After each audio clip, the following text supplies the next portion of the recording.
मुझे बताइए कहानी आई, क्यों हाँ बोला, what was in the script, what was in the role that you wanted to say yes? अच्छा, रोल तो बात की बात है, पहले तो Nabeel, first of all Nabeel की फिल्म थी, शॉर्ट फिल्म थी, फीचर फिल्म थी। मैंने कहा हम, मैं और मानी थे एटलांटा में, और नहीं हम ऑस्टिन में थे, तो हमारा शो था इंडस का, तो उसके बाद सॉरी बल्कि हम न्यूयॉर्क में थे।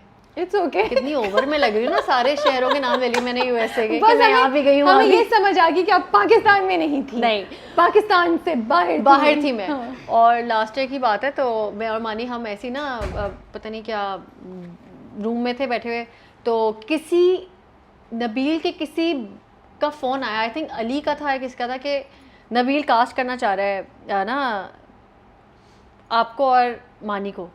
तो मैं वॉशरूम से निकल रही थी, मैंने कहा क्या कह रहे हो, नबील कास्ट करना चाह रहा है क्या, वाकई क्या करें कि नहीं, क्या सीन है? मैंने कहा हाँ करो, क्यों नहीं करना है मानी, मुझे तो करना है। क्या, मैं ऐसे उछल के बेड पे बैठ गई थी। मैंने कहा क्या है मानी, बताओ क्या है। तो उसने बताया कि तुम्हारे 3 बच्चे हैं बेटा। उधर से व्हाट डिड यू थिंक? और इस तरह का रेफरेंस है और तुम ये बन रही हो। मैंने कहा 3 ज़्यादा हो जाएंगे, ठीक है।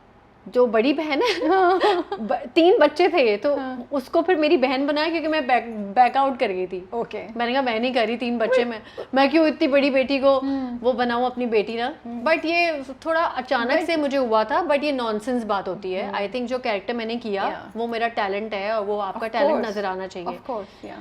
तो खैर उसको मेरी बहन बनाया, फिर ये जो 2 बच्चे थे ये मेरे बच्चे थे, और ये मेरे बच्चे हैं।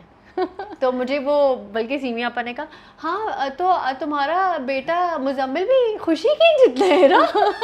मैंने कहा हाँ, लेकिन खुशी को मेरी बहन बनाते। तो इस तरह का कुछ हुआ था। बट जब वो उन्होंने मुझे गेटअप दिया, और जो मानी का गेटअप था, और फिर जिस तरह का शूट का एनवायरनमेंट था, इस कदर जो है वो ट्रेन स्टेशन पे हम असली का वो ट्रेन स्टेशन है, वो कोई सेट नहीं लगा हुआ, और सब कुछ रियल था। वो गंद, वो बला, वो हर चीज़, एवरीथिंग। वो जो पुराना सा एक खंडर सी इमारत थी, वो किधर शूट किया आप लोगों ने? ये मुझे एरिया नहीं एग्जैक्ट पता, बट ये इमारत कोई 40 साल से बंद थी। ओह माय गुडनेस, आप लोगों ने जाके हमने खोली है वो। और नबील ने कहा ये साफ नहीं होगी, ये ऐसी रहेगी। और हम सबको वहाँ पे डस्ट एलर्जी, स्किन एलर्जी और सारी एलर्जीज हमें हो चुकी थी। और घर आकर 1-1 घंटा हम नहाते थे, क्योंकि वो पेंट नहीं उतर रहा होता था बॉडी से। और वो बड़ा कोई झामा नहीं होता, फिर उससे मानी के पाँव भी मले मैंने क्योंकि वो जो कैरेक्टर था। तो मैंने कहा देगची तो साफ होती थी, अब पाँव लाओ अपने क्योंकि वो इस कदर पेंट वो उन्होंने लगाया था। हमारे जो गेटअप आर्टिस्ट हैं फयाज, तो फयाज भाई ने जो गेटअप दिया वो बड़ा कमाल था। पहले मैं सुबह जाके बैठी वैनिटी में, मैंने कहा यार क्या सीन है ये वो ना। तो जब मैं पूरी तैयार हो गई तो मुझे मैं रोना शुरू हो गई। क्यों? मैं रोने लगी। मैंने कहा ये मुझे ऐसी फिल्म नहीं करनी थी मैं खूबसूरत नहीं लग रही। ठीक है किया मेरे साथ। फिर मानी ने मुझे सचमुच रो रही थी? हाँ मैं सचमुच रो रही थी। और मैंने कहा ये क्या है, तो मानी ने कहा हिरा तुम्हारा टैलेंट दिखेगा यार, ये वाले कैरेक्टर्स नहीं करती लड़कियाँ। बट अभी मैंने देखा सोनिया हुसैन दादल में उन्होंने इस तरह का गेटअप किया हुआ था, और तो चैलेंजिंग था ये मेरे लिए। मैंने कहा अभी सिर्फ सोचो कि अभी तुमने सिर्फ परफॉर्मेंस देनी है। सो चैलेंजिंग इस सेंस में था कि आप अपने आप को जो देख रही थी वो थोड़ा सा आपको मुश्किल हो रहा था अपने आप को ऐसे देखना, या इन टर्म्स ऑफ परफॉर्मेंस भी आपके लिए चैलेंज थे? नहीं, परफॉर्मेंस चैलेंजिंग नहीं थी। जब मैंने पहला सीन किया, दूसरा सीन किया, तो मुझे मज़ा आना शुरू हो गया कि यार ये तो मज़े का कैरेक्टर है, सेट पे मानी भी नज़र आ रहा है। और जब भी मैं मानी को आवाज़ लगाऊँ तो साथ ही है, कोई और एक्टर नहीं है। तो एक एक्साइटमेंट धीरे धीरे बढ़ती रही। और गुले राना गुलापा अमेजिंग। और जो हमारा ट्रेन का सीक्वेंस है वो इतना फ़नी था, वो आप लोगों को देखने में नहीं लगेगा, बट जब हम ट्रेन में बैठे हुए थे गुले राना ने कमाल कर दिया इसमें। मैं बताऊं, मानी और गुलापा ये 2 लोग जो है ना, ये साथ थे, सोचे सेट पे हम हंस के गिर जाते थे। बहुत मज़ा आता था। हाँ, तो ट्रेन पे शूट करना क्यों मुश्किल था, क्या चैलेंज था? ट्रेन का डब्बा था।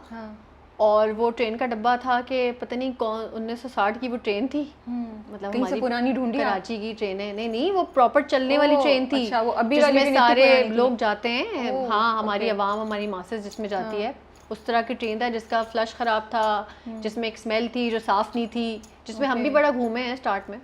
तो उस तरह का एनवायरनमेंट था और बड़ा चैलेंजिंग था। I am sure. लाइट नहीं थी, मच्छर ने हमें इतना काटा है, हमें इतना मच्छरों ने काटा है कि हम मॉस्पेल फिर लेके घूमते थे कि यार मतलब बस ये लगा तो लो। खून पसीने वाला काम हुआ इधर। बिल्कुल, ये वाकई में खून पसीने वाला काम था। तो मुझे पता है कि आपको बहुत शौक है कि वो साड़ी लहरा रही हूँ, दरख्तों के पीछे से आप झांक के कुछ कह रही हूँ, गा रही हूँ कुछ, वो तो हुआ नहीं। हाँ। तो नबील से बोलना था कि यार ठीक है मुश्किल में, बट वहाँ भी रोमांस थोड़ा हो तो सकता था। नहीं वो उस कुछ फटी हुई साड़ी दिखा देते, वो गुलापा ने पहनी है साड़ी। नहीं मतलब गुलापा ने आपके कहा साथ बेटा भी- ये तुम्हारी ख्वाहिश मैं पूरी करूंगी।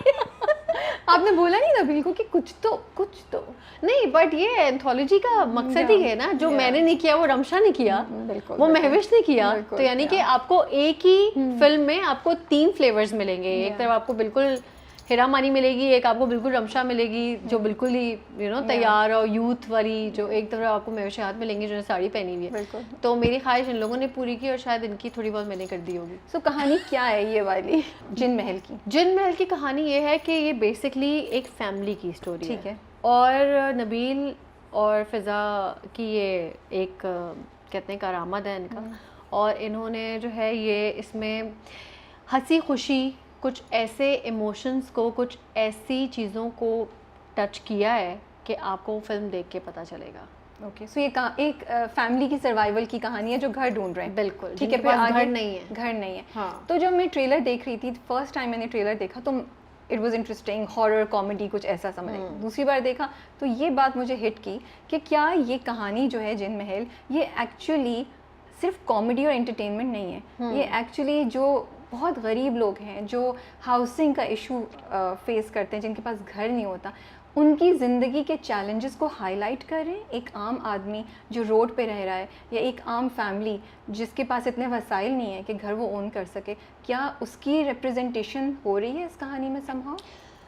बहुत आपकी गली में, आपके घर के पीछे या आपके सड़क पर कोई एक ऐसा घर होता है ना जो कि बहुत अरसे से बंद होता है और उसमें से आवाज़ें आती हैं आवाज़ें, है ना, और लोग डरते हैं यार इस घर में जिन है, इस घर में जिन है। तो ये बेसिकली बस वही स्टोरी है। ओके। तो वो आप देखेंगे, आपको मज़ा आएगा कि वो क्या होता है बेसिकली, वो क्या है, वो आवाज़ें होती हैं या वो जिन होते हैं या वो क्या होते हैं, वो आप देखेंगे।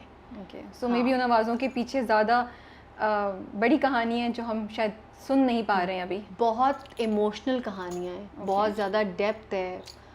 वह घर नहीं है आपका, तो बस इससे बड़ी और अजीब सी बात क्या होगी। तो लुक में क्या था, कैसे था आपकी लुक, क्या क्या लुक आपने देखी नहीं? देखिए, लेकिन उसको कैसे आप लोग अचीव करते थे, क्या क्या कितनी कुछ देर नहीं, लगती वो थी? मुझे हार्डली 40 मिनट्स लगते थे क्योंकि बाल मेरे बनते नहीं थे। तो जैसे मैं सो के आती थी, वो फयाज भाई ऐसे से मेरे बालों को ऐसे से और हिलाते थे, चुटिया करते थे, और बस फिर मेकअप शुरू हो जाता था। मानी मेरा, बच्चों का, सबका, हम 4-5 का, गुलापा का, हम सबका फिर बड़ा तैयारी होती थी। मैंने काजल वाजल लगाया है इसमें, बट ये एक बहुत मज़े की एंटरटेनमेंट वाली मूवी है, आपको बहुत मज़ा आएगा। Okay. हाँ। मानी के साथ पहले भी आप काम कर चुके हैं, अब फिल्म में काम करना कैसे था?